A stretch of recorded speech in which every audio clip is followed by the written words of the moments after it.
Great to see you again. We were so happy to be at the screening last night. It was a beautiful event, and just to see all the fans so happy about everything, and that must be great for you because you work so hard on the show, but just to be able to be out there and just see the reactions to this season or the second part of it, it's got to be one of the greatest joys, right? Oh, it's the best. I mean, we all came from the feature world, and I'll remember, having a premiere or going to the movie theater with an audience full of people watching our movies.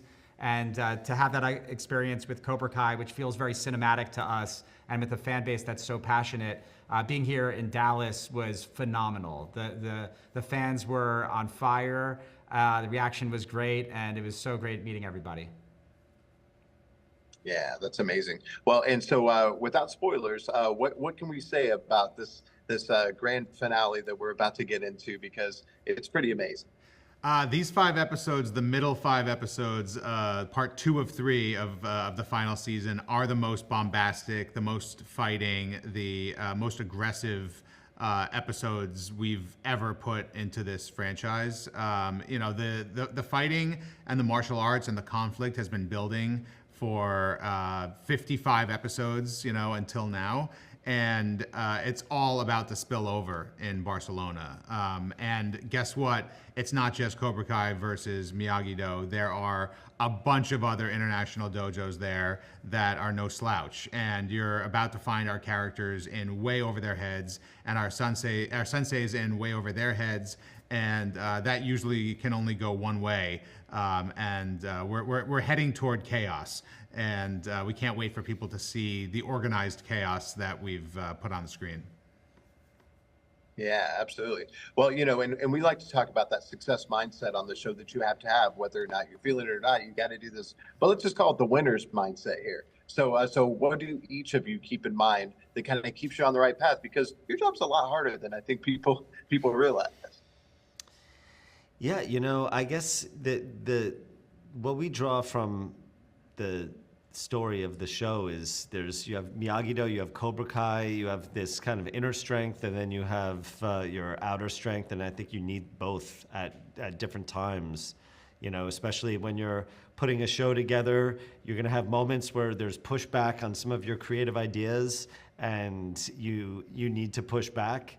And then there's other times where you kind of need to listen and take in outside opinions and advice.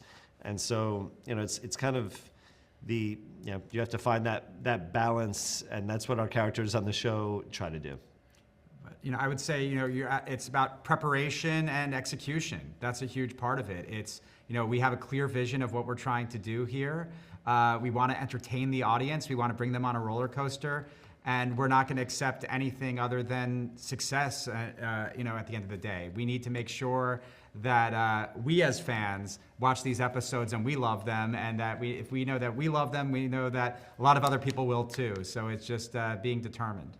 It's putting in the work. It's giving yourself unto the show. This is a rarefied air that we find ourselves in, and it's not lost on us how special that is, and how privileged it is to get to play in this sandbox and get to orchestrate it. And that means that we need to sacrifice of ourselves, and we're going to get less sleep, and we're not going to eat as well, and we're going to be in the cold sometimes, or the extreme hot, or work all night.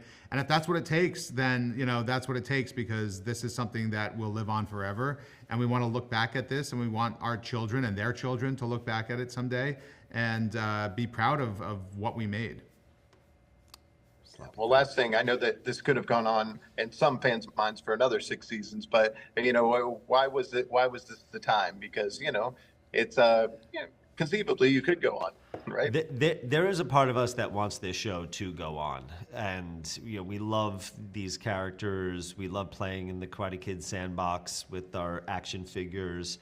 The only issue is it takes a long time to create the stories and put it together. And the actors on our show, our younger actors are getting older, and we just felt like this is the right time.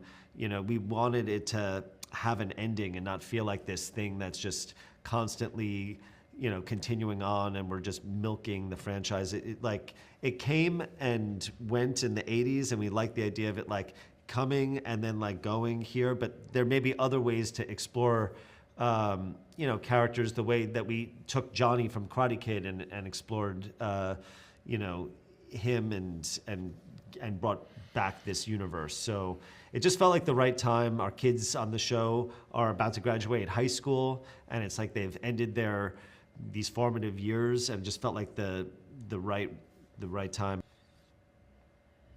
That's beautiful. Well, we've really, really enjoyed the show. Thank you so much for putting it together, sticking with it, and giving us a fantastic ending. And we'll look forward to talking to you guys again very, very soon, because I know you've got some other great stuff for us. Thank you. Paul, I have a question. We're debating on a restaurant tonight. Have you been to one of these two places? Papa's Brothers versus Al Beer Nuts, or throw in a wild card, Steakhouse. Ooh, Albernays, you got to do it. And I hate to say it, but Albernay just passed. They announced today, so it's almost in tribute. You've got to go. It's one of our finest restaurants in town. Okay. Oh, wow. Okay. Thank you very much. Get the biggest steak and enjoy it like a true inner Texan that you have in you. Awesome. All right. Thanks for the advice. Thank you. Thank you so much. Okay, bye bye.